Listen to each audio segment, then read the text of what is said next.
సరే ఇప్పుడు ఈ రాజకీయ చేయొద్దు ఇదన్నా ఓకే. బైఫర్కేషన్ అయిపోయిన తర్వాత ఇప్పటిదాకా 10 సంవత్సరాలు అయిందన్న, 10 సంవత్సరాలు దాటింది.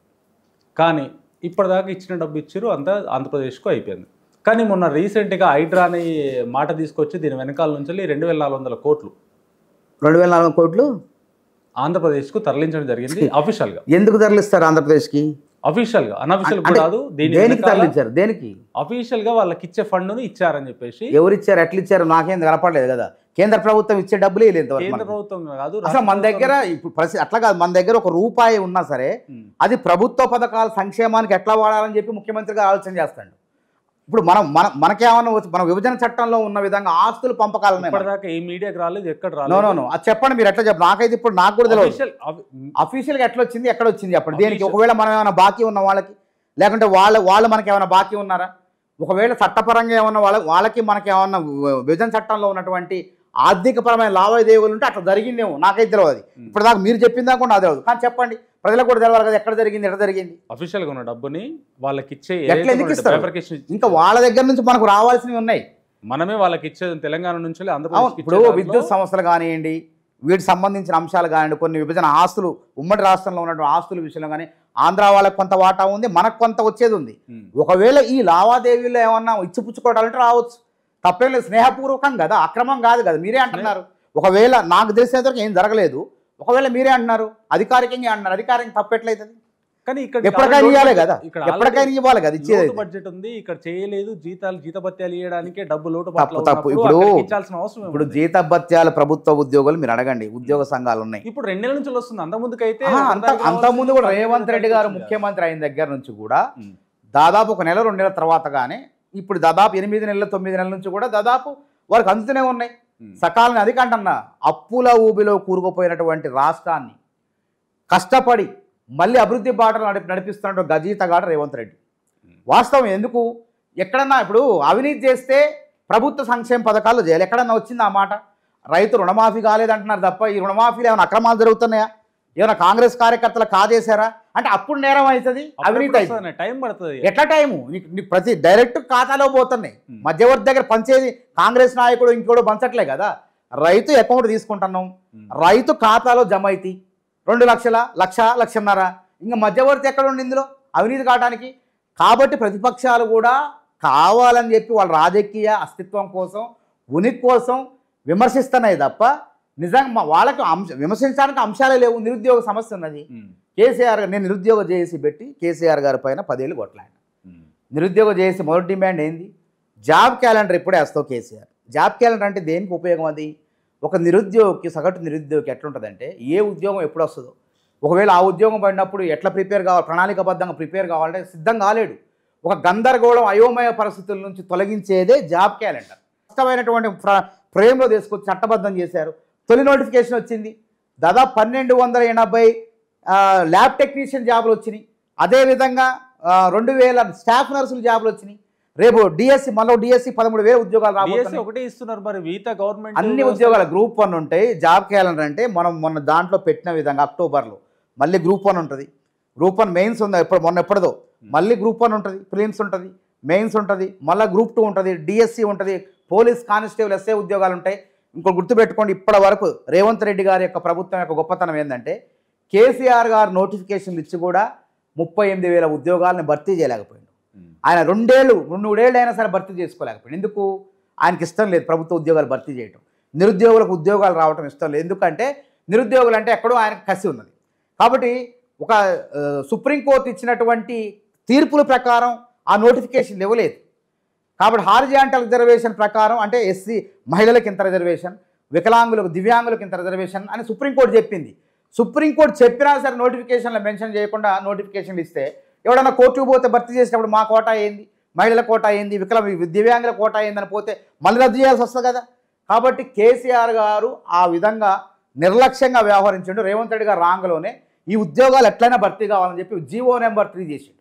తీసుకొచ్చేసి ఈ ఉద్యోగాలు సుప్రీంకోర్టు జడ్జిమెంట్ ప్రకారం మా మార్గదర్శకాల ప్రకారం ఉద్యోగాల భర్తీ అని చెప్పేసి పెట్టేసి 38,000 మందికి తొలి దశలో వాళ్ళకి అపాయింట్మెంట్ ఆర్డర్లు ఇచ్చిండు.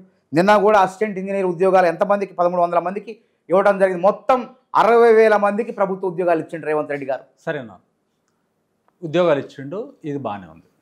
కానీ తెలంగాణలో స్పోర్ట్స్ ఎందుకు నాశనం చేస్తున్నారు? ఎవరు నాశనం చేశారు అసలు? ఒక ఇప్పుడు ప్రభుత్వ పాఠశాలలో సుమారు 26,000 ఉన్నాయి. ఎంతమంది పీఈటీలు రిక్రూట్మెంట్ చేసిందే ప్రభుత్వం. వాళ్ళు చేయలేకపోతే అసలు క్రీడా విశ్వవిద్యాలయం ఆలోచన ఎవరిది? అసలు తెలంగాణ ఒక్క దగ్గర నువ్వు ఒక పెద్ద స్టేడియం కడితే కమర్షియల్ స్టేడియం అవుతుంది. అందుకే ఇప్పుడు ప్రతి గ్రామాల్లో ప్రతి స్కూల్లో అసలు ఒక స్పోర్ట్స్ మ్యాన్ ఇప్పుడు అదే కదా స్కూల్ నుంచి పీఈటీలు వచ్చి పాలాభిషేకం చేశారు రేవంత్ రెడ్డి గారికి. ఎంతమంది పీటీలు ఉన్నారు? 10 స్కూళ్ళకు ఒక పీటీ లేదు. అందుకే కదా ఇప్పుడు నెక్స్ట్ దాంట్లో ఇప్పుడు నేను చెప్పి 26,000 స్కూళ్ళు ఉన్నాయి. అది గతంలో ఇచ్చిన నోటిఫికేషన్ వాళ్ళు భర్తీ చేయలేకపోయారు. వాళ్ళందరూ కూడా కేసీఆర్ చేసిన పాప మీరు కడిగేశారు, మేము పాలాభిషేకం చేస్తామని చెప్పి మీరు మాకు విముక్తి కలిగించారని చెప్పి పీఈటీలో వచ్చేసారు. అందుకే అక్కడ కాంగ్రెస్ పార్టీ వాళ్ళు వచ్చి చేసి ఉంటారు తప్ప ఇప్పుడు కాంగ్రెస్ హయాంలో నియామకమైన ఫిజికల్ ఎడ్యుకేషన్ టీచర్స్ ఎవరైతే పీఈటీలు ఉన్నారో వాళ్ళు చాలామంది రిటైర్డ్ అయిపోయారు. ఇప్పటికి రిటైర్డ్ అయిపోయి పీఈటీలు లేరు. జూనియర్ కాలేజీలు ఉన్నాయి, 402 కాలేజీలు ఉన్నాయి రాష్ట్రం. కాలేజీలో లేరు, స్కూల్లో ఎక్కడ లేరు. గ్రౌండ్ లో తెలంగాణ మొత్తం చూసుకున్నట్టయితే 5% మాత్రం పీటీలు ఉన్నారు. అది గవర్నమెంట్ స్కూల్లో 5%. ప్రైవేట్ స్కూళ్ళలో ప్రైవేట్ జాబులు చేసుకుంటారు. ఎలాంటి పీటీ లేడు, ఏ స్కూల్లో స్పోర్ట్స్ లేదు.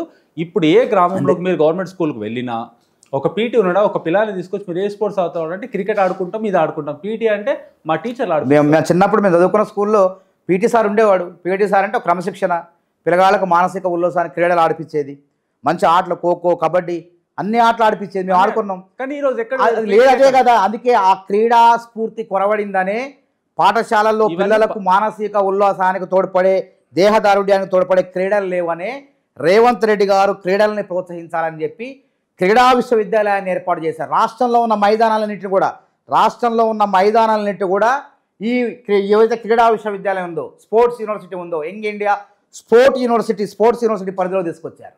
అంటే స్పోర్ట్స్ యూనివర్సిటీ ఉందన్న, కానీ గ్రామ లెవెల్ అందుకే టీచర్లు కూడా వెళ్ళలేరు కదన్నా. వాళ్ళకు కూడా భర్తీ చేసే విధంగా జూనియర్ కాలేజీలో ఫిజికల్ ఎడ్యుకేషన్ టీచర్స్ అంటే వాళ్ళని పీడీ ఫిజికల్ డైరెక్టర్ అంటారు. డిగ్రీ కాలేజీలో ప్రైమరీ స్కూల్స్ నుంచి అదే నేను చెప్తాను. 402 ప్రభుత్వ జూనియర్ కళాశాలలో ఒక్కళ్ళు ఇద్దరు ఉన్నారు. అంటే అందరు రిటైర్డ్ అయిపోయారు.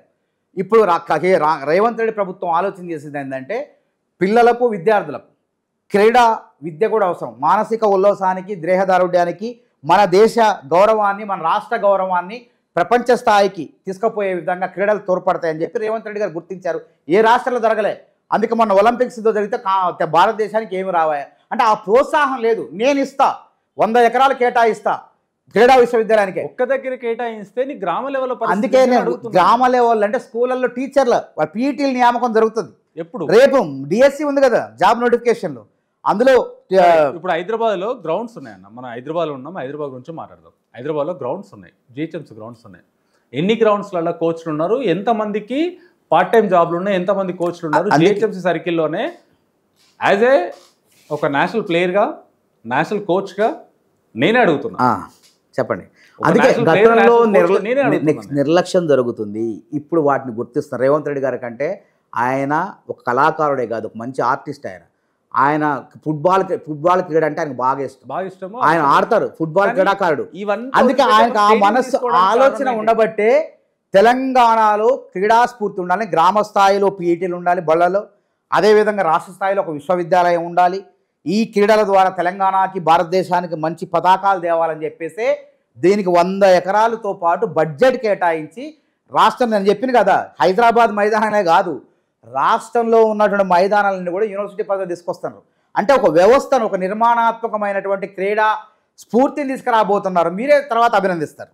చూడండి, ఉన్న స్పోర్ట్స్ ఏ ముఖ్యమంత్రి ఆలోచించలే. తెలంగాణ గవర్నమెంట్ మెయింటైన్ చేసే స్పోర్ట్స్ స్కూల్లోకి వెళ్ళినా సరే అక్కడ పిల్లలకి వేసుకోవడానికి షూస్ ఉండవు. అందుకే ఇప్పుడు అదే కదా, ఇప్పుడు ఏ ముఖ్యమంత్రి ఆలోచన చేయలేదు. నా ఫ్రెండ్సే దాంట్లో కోచ్. అందుకే నేను ఏమంటున్నా, మీరు చూడండి, ఇప్పుడే కదా ఒక ఆలోచన మొదలైంది. రేవంత్ రెడ్డి గారు దీనిపై, ఏ ముఖ్యమంత్రి దీనిపై దృష్టి పెట్టలేదు. ఒక్కొక్క ముఖ్యమంత్రి ఒక ఆలోచన ఉంటుంది. రేవంత్ రెడ్డి గారి క్రీడల పట్ల సముచిత గౌరవం ఉంది, దానివల్ల ప్రయోజనం ఉంది, దేశానికి పేరు ప్రఖ్యాతులు తీసుకురావచ్చు. అదేవిధంగా ఆమె నిఖిత్ జరీన్, ఆమె బాక్సింగ్ ఛాంపియన్, ఆమెను ఏ విధంగా గౌరవించారు? ఒక డిఎస్పీ స్థాయి అధికారికి ఆమె ఒక ఉద్యోగం ఇచ్చారు. అంటే నేషనల్స్ ఆడిన తర్వాత అక్కడికి పోయేదానికంటే ముందు గ్రౌండ్ స్థాయి కావాలి కదన్నా. అందుకే గ్రామాలను క్రీడలు అనేది గ్రామాల నుంచే రావాలి.